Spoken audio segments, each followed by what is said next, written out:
Meus caros amigos e amigas, vocês estão no canal Espiritismo Explicado, eu sou Lazarino Barbo. Antes de começar nosso vídeo de hoje, eu te peço que deixe aí o seu like. É muito importante o seu like para o crescimento de nosso canal. Hoje vamos dar continuidade ao estudo das obsessões espirituais, do gerenciamento emocional e da reforma íntima. Um dos capítulos mais dolorosos das obsessões espirituais está relacionado ao conluio entre encarnados e desencarnados relacionados à dependência química. A dependência química, segundo a Organização Mundial de Saúde, é uma doença crônica, que é chamada também de transtorno de dependência química. A Organização Mundial da Saúde, OMS, define a dependência química como uma doença crônica e progressiva, ou seja, que piora com o passar do tempo, além de gerar outras doenças e ser fatal. É um transtorno mental caracterizado por um grupo de sinais e sintomas decorrentes do uso de drogas. Elas podem ser tanto lícitas, como o álcool e a nicotina, quanto ilícitas, como a maconha, a cocaína e o crack, por exemplo. Assim, meus prezados amigos e amigas, nós observamos então que, do ponto de vista da saúde física e mental, de acordo com os órgãos regulamentadores da saúde, a dependência química é uma doença crônica. E além de crônica, que não tem cura, ela é uma doença progressiva, que piora ao longo do tempo. A dependência química tem trazido para a humanidade uma trajetória de destruição imensurável. Lares desfeitos, doenças físicas, mentais, destruição financeira, estados de loucura e por aí vai. Um rastro de destruição por onde ela passa. Mas além dessas consequências de natureza física, existem as consequências espirituais. E é aí que reside os casos de obsessão espiritual. Porque o dependente químico encarnado normalmente não se livra da droga porque desencarnou.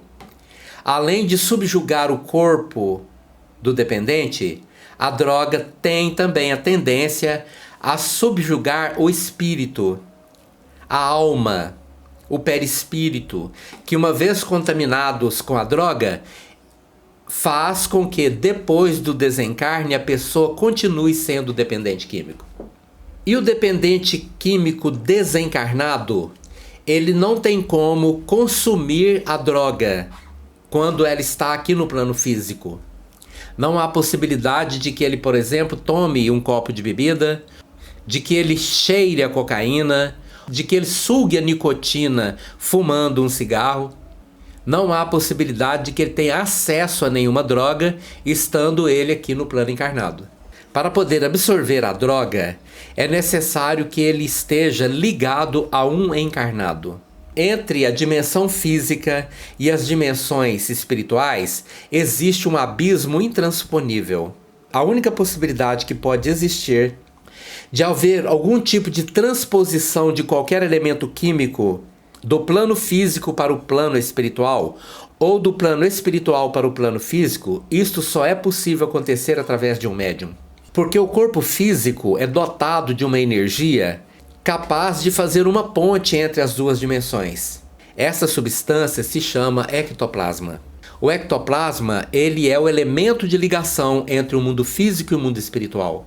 Isto porque nós somos espíritos, logo vivemos no plano espiritual. Na reencarnação, nós nos ligamos a um corpo físico, mas nós não nos tornamos espiritualmente seres físicos. Nós nos ligamos, mas não nos tornamos matéria.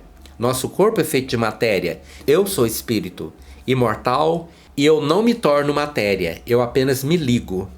E o elemento de ligação entre o físico e o espiritual, ele é possibilitado por uma energia muito densa chamada de duplo etérico. E um dos componentes do duplo etérico é o ectoplasma.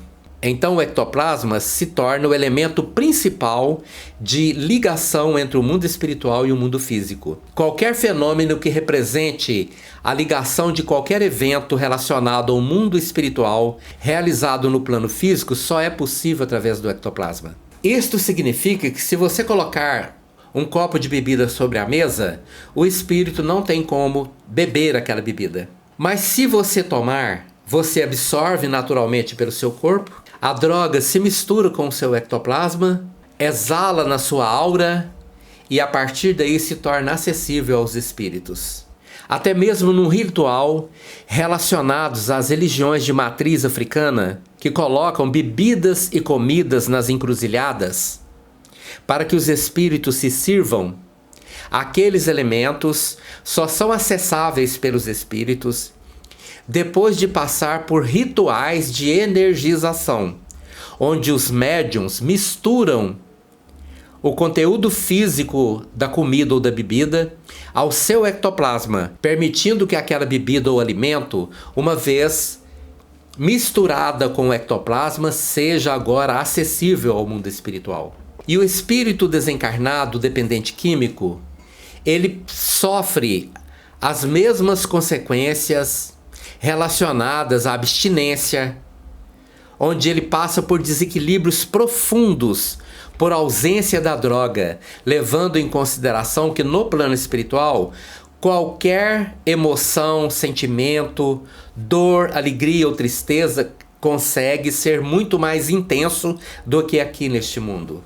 No mundo espiritual, tudo é muito mais intenso. Então alguém cujo corpo morreu dependente químico, chegando no plano espiritual, continua dependente químico. A dependência não é apenas do corpo, ela é também da mente. E este desencarnado dependente químico, ele vai procurar, logicamente, o local onde exista o consumo de drogas. Qualquer lugar. O bar é um dos exemplos. A boca de fumo é um dos exemplos. A casa, o apartamento, o sobrado ou casebre, o palacete ou a choupana, onde há o consumo de droga, passa a ser o objeto de busca desses espíritos. Eles vão para lá, porque sabem que ali existe o consumo de droga. São atraídos para lá. Aqueles espíritos inicialmente se aproximam de alguém, aquele que tem mediunidade, lembrando que todas as pessoas são médiuns, mas existem aqueles médiuns que têm maior capacidade de doação de ectoplasma. Estes principalmente são o objeto da maior atenção desses espíritos, porque a droga fica visível na aura dele. Ele está bebendo, ele está fumando, ele está cheirando e a droga fica visível na aura dele, atuando como um atrativo. Ele se sente atraído e ele encosta, ele chega ali e passa a sugar o ectoplasma misturado com a droga que agora está sendo fornecido a ele pelo encarnado dependente químico. E às vezes o encarnado chega a se gabar de que agora ele está podendo beber mais ainda e não se sente bêbado. Ele pode cheirar mais ainda que ele não se sente tão afetado pela cocaína ou pelo cigarro, porque grande parte daquele conteúdo utilizado por ele está sendo sugado pelos espíritos obsessores. Está sendo sugado pelos espíritos dependentes químicos. Mas isso se torna um processo obsessivo quando há uma indução. Aquele espírito dependente químico desencarnado passa a acompanhar o dependente químico encarnado. Como a dependência química é uma doença crônica e sem cura, o espírito vai sentir cada vez mais necessidade de consumir aquela droga. E ele vai comunicar a sua necessidade ao encarnado, fazendo com que ele se sinta compelido a usar cada vez mais droga. E aí se constitui o processo da obsessão, onde um desencarnado, muitas vezes já enlouquecido, sem nenhuma consciência do que está fazendo, ele pode então tornar-se totalmente dependente do encarnado, para que ele possa utilizar a droga da qual ele agora é dependente. E aí você terá o triste caso de um encarnado dependente, um desencarnado dependente e um atrelado ao outro, criando a partir dali um processo obsessivo gravíssimo. Em muitos casos, esses desencarnados organizam-se no plano espiritual em verdadeiros grupos criminosos que tem como objetivo levar determinadas pessoas às overdoses. Um encarnado que morre de overdose de uma determinada droga, o perispírito dele fica totalmente saturado de droga. O perispírito suga toda aquela droga, impregna-se dela, satura-se dela, e quando o corpo morre, ele projeta-se no plano espiritual, portando o seu perispírito completamente saturado de droga. Este espírito fica no plano espiritual e ali ele é submetido a todo tipo de vampirismo até que aquela droga se esgote, e muitas vezes este agora se torna um verdadeiro zumbi na mão dos outros, para que induza outras pessoas à morte, ao suicídio indireto por conta do uso de drogas, fazendo uma verdadeira rede de tráfico de drogas do mundo físico para o mundo espiritual. Algo terrível de consequências inimagináveis. E existindo ainda um lado mais cruel, onde o dependente químico desta vida cria acúmulos de energia no seu perispírito, que numa outra existência vai colocá-lo como um predisposto genético ao uso de drogas. É aquela pessoa que nasce com uma predisposição genética, mesmo que na família não tenha tido uso de drogas para o qual ele possa herdar. É ele próprio. O próprio perispírito, impregnado de energias da droga, faz com que numa nova encarnação haja uma predisposição genética ao uso de drogas. Bom, meus prezados irmãos e irmãs, este é o problema. Qual é a solução? O Espiritismo nos aponta a solução. O tratamento de um dependente químico depende muito de vários fatores. O fator psiquiátrico, a presença do psiquiatra, do psicólogo, mas o que mais importa é a atitude do dependente químico que criou a consciência de que ele precisa livrar-se daquilo. O primeiro passo é criar uma consciência de que não há possibilidade alguma de vencer a droga. O dependente químico ele é influenciado por uma falsa premissa de que ele tem controle. Ele sempre vai dizer: eu bebo quantas vezes eu quiser, se eu quiser eu paro. Eu uso essa droga e no momento que eu quiser parar eu paro porque eu não sou viciado. E ele acredita nisso. E além dele acreditar nisso, ele é induzido pelos seus obsessores que fazem com que ele também acredite. E aí todas as vezes ele tenta. Desta vez eu vou beber só um copo de cerveja. E quando ele dá conta de si, ele já destruiu todo o dinheiro dele. Ele já não tem dinheiro para comer, ele não tem dinheiro para pagar o aluguel, ele não tem dinheiro para comprar o remédio, porque ele acabou com tudo e enquanto tiver um centavo ele não sai ali da roda de bebida. E isso é muito grave. Então tentar vencer a droga é a mesma insanidade que você poderia ter de estar caminhando numa trilha e você encontrar ali na sua frente um bloco de milhões de toneladas de granito e você pensar: não, eu vou furar esse granito e criar um caminho aqui com as minhas unhas. Você não vai conseguir nunca. A única forma de continuar a sua caminhada é você contornar o granito. Procure um outro caminho, porque aquele você já tem que ter consciência de que você será derrotado. Então eu preciso ter a consciência de que eu preciso contornar, o que significa mudança de ambiente. Não tem jeito de mudar de vida sem mudar de ambiente. Se eu frequento bar, se eu frequento locais onde há consumo de drogas, onde todos os amigos, as pessoas que eu conheço estão ali usando droga, você pode esquecer. Não tem como você vencer a droga. É ela que vai te vencer. Porque os amigos vão insistir, vão dizer: não, faz isso, faz aquilo, né? O que tem? Qual o problema que tem? Pode usar, não faz mal não. Então, você observa que existe uma atitude insana quando se tenta vencer a droga. É ela que vai te vencer. Você já está derrotado. E se eu não criar essa consciência de que eu já estou derrotado, eu simplesmente dou oportunidade para que ela me vença tantas vezes quantas vezes eu tentar derrotá-la. A doença crônica não tem cura. Por isso, para que eu vença a doença, eu preciso não me aproximar de bebidas alcoólicas ou de nenhuma outra droga, sabendo eu que já sou dependente químico. E a admissão, eu preciso admitir que eu tenho uma dependência química. Eu preciso considerar que eu tenho uma dependência química. Eu preciso dizer para mim, eu sou dependente químico, eu sou doente e eu não posso usar essa substância, porque senão ela me mata, e mata mesmo. Mata, aleja, deforma física e mentalmente. Quantas pessoas já perderam todas as suas possibilidades físicas, total ou parcialmente, por tentar vencer alguma coisa que não tinha como vencer? E outro detalhe, e quando eu me afasto da droga, outras providências eu preciso tomar também. Porque aqueles dependentes químicos espirituais vão continuar insistindo comigo.